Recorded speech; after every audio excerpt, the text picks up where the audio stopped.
Salut YouTube, salut à tous les investisseurs passionnés.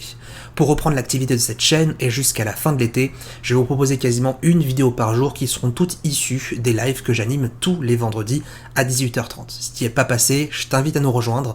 Je vous souhaite également une excellente vacances pour ceux qui y sont. Et en attendant, c'est parti pour le sujet du jour.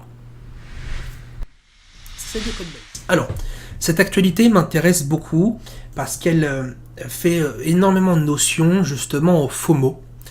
Au FOMO dont je parle beaucoup, FOMO, Fear of Missing Out, Fear of Missing Opportunities.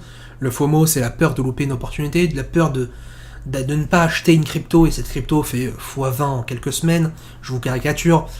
Coinbase, cette semaine, a explosé de 120% en 7 jours.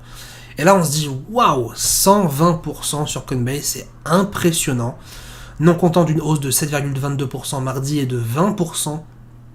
Mercredi, l'action du broker de crypto-monnaie Coinbase a bondi de plus de 10% hier. L'action a clôturé à 88 $, sa plus haute clôture depuis le 6 mai. Et elle a même atteint un record à 116 $. Ainsi, sur le sommet d'hier, l'action Coinbase affichait un gain de plus de 120% par rapport au creux de la semaine à 52 $. L'action Coinbase qui explose de 120%. Effectivement, quand on voit cette actualité, 120% c'est énorme, on pense directement au fait que mince, j'aurais pu mettre 200 €, j'aurais pu mettre 1000 €, et en seulement 7 jours, j'aurais pu faire x2 de mon capital. Alors c'est bien beau dans les faits, c'est bien beau dans l'histoire, c'est bien beau dans les chiffres, 120% c'est une performance gigantesque par rapport au marché des actions.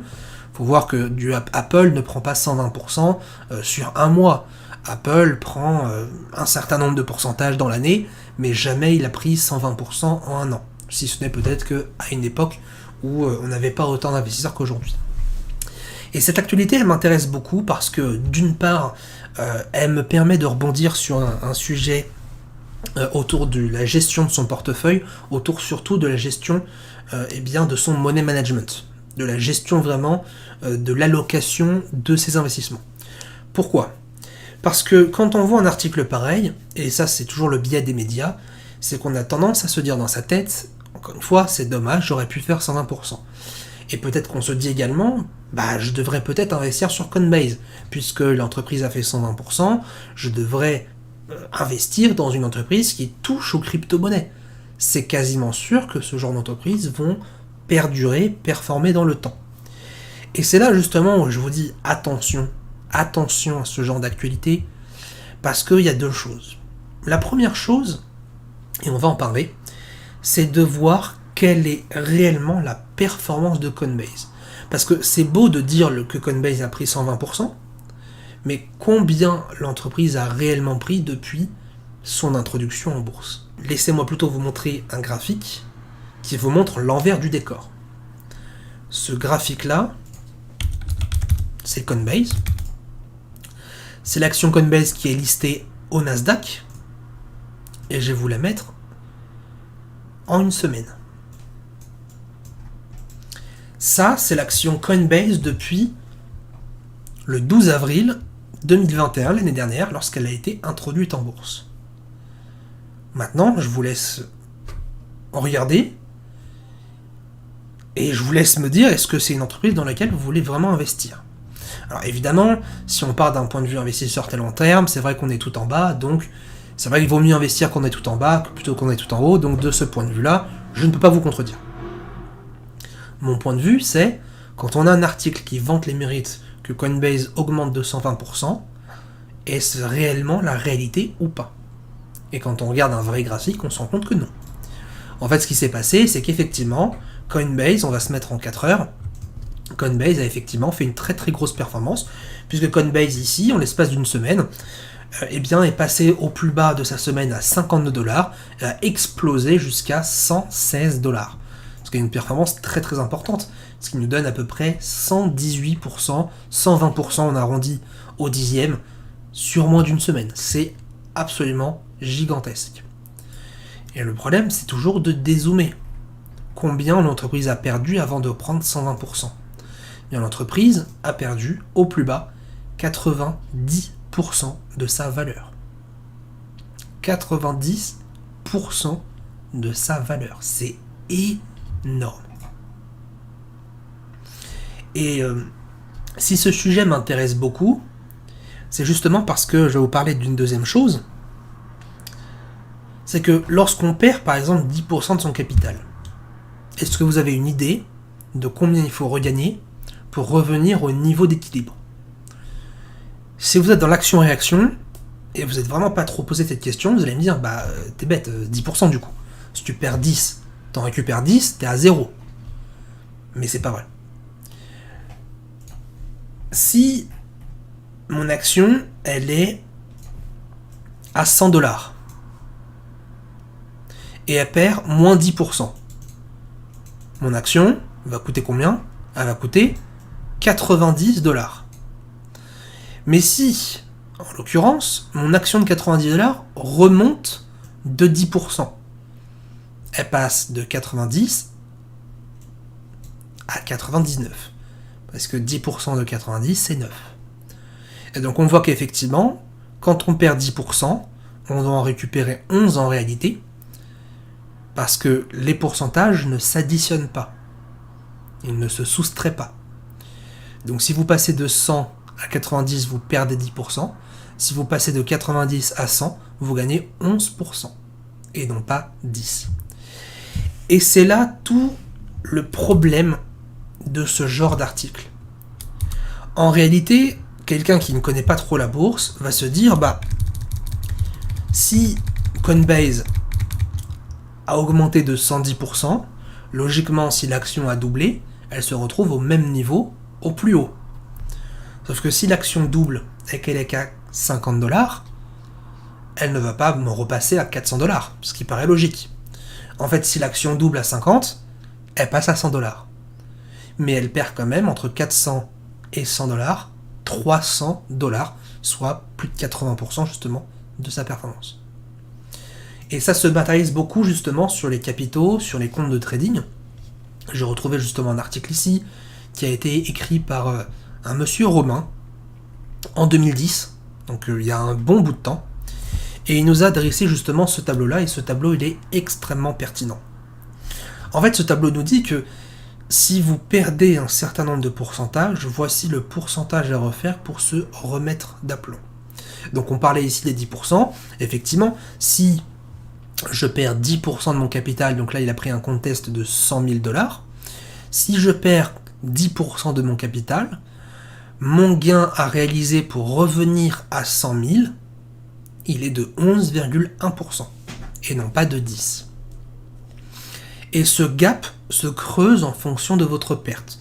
Ce qui fait que pour une perte de 20% de l'action, il faudra qu'elle performe de 25% pour revenir à son niveau d'équilibre. Donc là, vous allez vous dire, oui, mais 5% d'écart, c'est pas non plus extrêmement important. 1% d'écart, c'est pas aussi important que 10%. Le problème, c'est que tout se creuse lorsqu'on est sur des performances qui sont extrêmement négatives. Si bien que lorsqu'on réalise une performance de 90% de perte, bah, il ne suffit pas de regagner 90% sur son compte pour revenir à zéro. En réalité, lorsque vous avez perdu 90% de votre compte sur un compte à 100 000$, donc il vous reste 10 000$, pour récupérer les 90 000$ de perdus, il faut bel et bien faire 900% de votre capital. Ce qui paraît effectivement logique. Et on peut le vérifier justement. Regardez, on va le vérifier. La ligne ici, c'était l'ouverture du chandelier. 388$, c'est donc le prix d'ouverture de l'action Coinbase. Pour revenir de 90 à 380, il faut faire 325%. Pourquoi ? Parce que entre ce niveau-là et le moment où on fait cette étude-là, le marché a baissé de 76%. Et 76%, on le voit sur ce graphique-là, 75%, c'est 300% à récupérer. Donc on est bien effectivement dans la statistique des 300% de plus-value. Donc effectivement, faire 120% une fois, une journée, une semaine sur une action qui en a perdu 90, ça paraît intéressant, ça paraît comme une action qui revient d'entre les morts, mais en réalité, il se passe rien. C'est une action qui effectivement a quand même eu une petite volatilité haussière. On a eu effectivement des acheteurs qui se sont manifestés, mais dans un certain sens, dans le sens vraiment money management du terme, il ne s'est absolument rien passé. Et donc voilà, je voulais vraiment finir avec ça, ça me paraît très important de vous en parler. Ne pensez pas que faut juste faire moins 20 plus 20, c'est pas vrai. Et j'insiste beaucoup parce que beaucoup prennent des risques trop importants. Ils veulent jouer un petit peu les cow-boys sur les marchés. Ils se disent que 5% de trade, 5% de risque sur un trade, c'est pas beaucoup. Tranquille, c'est pas grave et tout. Le problème, c'est que perdre des trades, c'est une chose. Et c'est pas grave, c'est normal, on apprend. Et même quand vous serez bon, même si vous êtes rentable, etc., perdre, ça fait partie du jeu, c'est totalement normal. En revanche, creuser un trou dans sa tombe sans avoir un plan pour y revenir, c'est vraiment courir à sa perte. Et c'est soi-même se condamner à perdre son capital. Parce que ce qui se passe, c'est que si vous prenez trop de risques et que vous creusez un trou dans votre capital,